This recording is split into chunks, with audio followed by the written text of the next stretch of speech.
আমরা দেখতেছি ওই ইন্ডিয়ার মধ্যে যে হিন্দু ব্রাহ্মণ আমার রাসূলের শান আজমত নিয়ে কথা বলেছে, আমার রাসূলুল্লাহ আর সুচম্বি ওই সম্মান ইজ্জত নিয়ে কথা বলেছে, আমরা বলবো ইন্ডিয়ার সরকারকে অনতি বিলম্বে এই ব্রাহ্মণকে আপনি উপযুক্ত শাস্তি দণ্ডের ব্যবস্থা করেন। কথা বলেন ঠিক কিনা? আর না হয় বিশ্বের সমস্ত সুন্নি মুসলমানেরা আমরা যদি আন্দোলন করি আপনাদের মাসনদ ভেঙে চলে যাবে। কথা কোন ঠিক কিনা? এজন্য সুন্নি ভাইরা প্রত্যেকে এলাকায় এলাকায়, গ্রামে গ্রামে, থানায় থানায়, জেলায় জেলায় দুর্গ গড়ে তুলতে হবে। আমাদেরকে ঐক্যবদ্ধ হবে, আমাদেরকে পরাজিত করতে হবে। কথা কোন ঠিক কিনা? যদি একজন গুস্তাকে রসুলকে আমরা শায়েস্তা করতে পারি তাহলে আর কোন গুস্তাকে রসুল আমার রসুলের শান আজমতের উপর আঘাত করবে তো দূরের কথা, দুঃসাহস করবে না। কথা কোন ঠিক কিনা? আমার আল্লাহ আমার রাসূলুল্লাহ সাল্লাল্লাহু আলাইহি সাল্লামের শান এত উঁচা করেছেন, ইদা যুকিরতু যুকিরতা মাই। আমার আল্লাহর জিকির যেখানে রেখেছেন আমার রাসূলুল্লাহর জিকির সেখানে রেখেছেন। সুবহানাল্লাহ। এই জন্য মনে রাখবেন, যারা আমার নবীকে নিয়ে বাজে মন্তব্য করে, আল্লাহ তো ঘোষণা দিয়েছেন ইন্নাল্লাযীনা ইউযুনাল্লাহা ওয়া রাসূলাহু লাআনাহুমুল্লাহু ফিদ দুনিয়া ওয়াল আখিরাহ। আল্লাহ পাক ঘোষণা দিয়েছেন যে তাদের উপরে আমার আল্লাহ ইহকাল পরকালে লানত দিবে, আজ না হয় কাল তাদের উপরে আমার আল্লাহর গজব আসবে। কথা কোন ঠিক কিনা?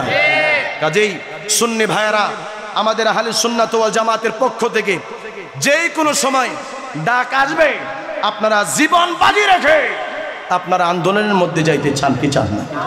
আওয়াজ দিয়ে এখন চান কি চান না? যারা রসুলের সাথে গুস্তাকি করেছে, আল্লাহ ঘোষণা দিয়েছেন ইন্নাল্লাযীনা ইউযুনাল্লাহা ওয়া রাসূলাহু। আল্লাহ পাক বলেছেন যারা রসুল পাক সাল্লাল্লাহু আলাইহি সাল্লামকে কষ্ট দেয়, আল্লাহকে যারা কষ্ট দেয়, আমার আল্লাহ এই দুনিয়াতে এবং আখিরাতে তাদের জন্য লানতের ব্যবস্থা রেখেছে। এই জন্য যারা আমার নবীর সাথে গুস্তাকি করেছে, আল্লাহ প্রদত্ত লানত তো আছেই, আর দুনিয়ার বিচার হলো তাকে দুনিয়াতে বাঁচতে দেওয়া যাবে। কথা কোন বাঁচতে দেওয়া যাবে? মনে রাখবেন, আমার রাসূলকে গালি দিলে কষ্ট পায় আমার আল্লাহ। আমার আল্লাহর সাথে কেউ বেয়াদবি করলে, কালেমা পড়লে সে মুসলমান হয়, কিন্তু আমার নবীর সাথে বেয়াদবি করলে সে কালেমা পড়লো আর মুসলমান হতে পারে না। কথা কোন ঠিক কিনা? আমি আপনাদেরকে 1293 হিজরি সালের একটা 1293 সালের একটা ঘটনা যদি শোনাই, সেই সিরিয়ার মধ্যে যাদেরকে আপনারা অনেকেই মনে করেন, আমরা যাদেরকে মনে করি যে তারা বাতিল, ইবনে তাইমিয়া, আপনারা নাম শুনছেন কিনা? যখন ইবনে তাইমিয়ার নাম শুনেছেন আপনারা? এই 1293 সালে একজন লোক, একটা খ্রিস্টান পাদ্রী আমার রাসূলের সাথে বেয়াদবি করেছে। বেয়াদবি করার পরে এই ইবনে তাইমিয়া সে বলতেছে তার একমাত্র শাস্তি হচ্ছে এই লোকটাকে মৃত্যুদণ্ড দিতে হবে, তাকে মৃত্যুদণ্ড দিতে হবে, এটা ছাড়া আর কোনো ফয়সালা নাই। এটাই ফতোয়া। এই ফরমান জারি করে দেওয়া হলো মিশরের বাদশাহ, সিরিয়ার বাদশাহ। সেই সময় বলতেছে শোনেন, আমরা একটা কাজ করি, তাকে তওবা করায়া এই খ্রিস্টান পাদ্রীকে আমরা মুসলমান বানিয়ে দেই। কিন্তু ইবনে তাইমিয়া বলতেছে না, যে মানুষ আমার রাসূলের সাথে গুস্তাকি করে সে কালেমা পড়লো তাকে ছাড় দেওয়া যাবে, তাকে মৃত্যুদণ্ড দিতে হবে। তখন সেই গভর্নর ভবনের সামনে ইবনে তাইমিয়ার নেতৃত্বে অসংখ্য মানুষ আন্দোলন করেছে। আন্দোলনের পরে ওই খ্রিস্টান পাদ্রীকে মৃত্যুদণ্ড দেওয়া হয়েছে। বলেন না মারহাবা। ওই ইন্ডিয়ার মধ্যে যে হিন্দু ধর্মযাজক বা ব্রাহ্মণ আমার রাসূলের চরিত্র নিয়ে কথা বলেছে, আমি বলবো ইন্ডিয়ার সরকারকে আপনি তাকে জনসম্মুখে মৃত্যুদণ্ড দেওয়ার ব্যবস্থা করেন, আর না হলে আপনার গদি ঠিক থাকবে কিনা বলা যায় না। আওয়াজ দিয়ে বলতে হবে ঠিক কিনা। মনে রাখবা, নবীর সাথে বেয়াদবি করলে উপর থেকে ফয়সালা হয়। কথা কোন ঠিক কিনা?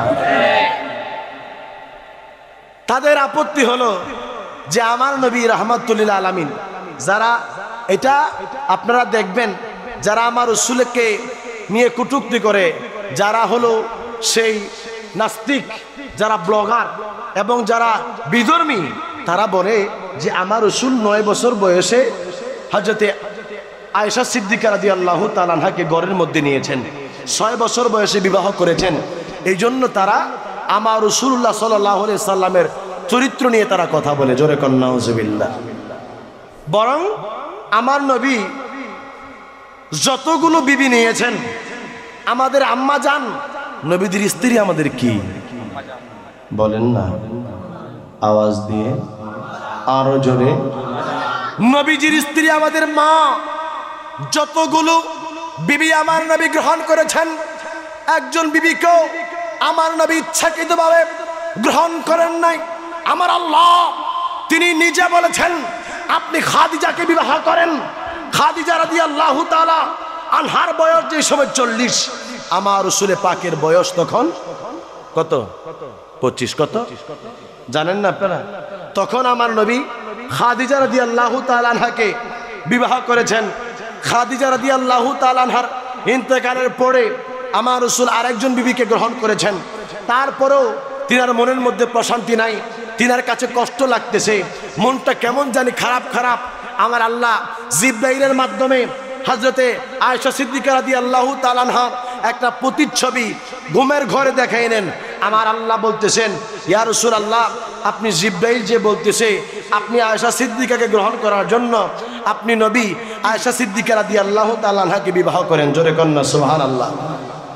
তাহলে আমার নবী কি আম্মাজান আয়েশা সিদ্দিকা রাদিয়াল্লাহু তাআলা আনহাকে নিজের ইচ্ছাকৃতভাবে গ্রহণ করেছেন নাকি আমার আল্লাহর ইচ্ছায় গ্রহণ করেছেন? জোরে কোন কার ইচ্ছায় গ্রহণ করেছেন? আমার আল্লাহর ইচ্ছায় গ্রহণ করেছেন। এই জন্য আমার রাসূলের চরিত্র নিয়ে যারা কথা বলে মনে রাখবেন এদের চরিত্র ঠিক নাই, কথা বলেন ঠিক কিনা? আমার আল্লাহ ঘোষণা দিয়েছেন ওয়া ইন্নাকা লাআলা খুলুকিন আযীম। আল্লাহ বলে নিশ্চয়ই আমার রাসূলের চরিত্র উত্তম চরিত্র, জোরে কন্না সুবহানাল্লাহ।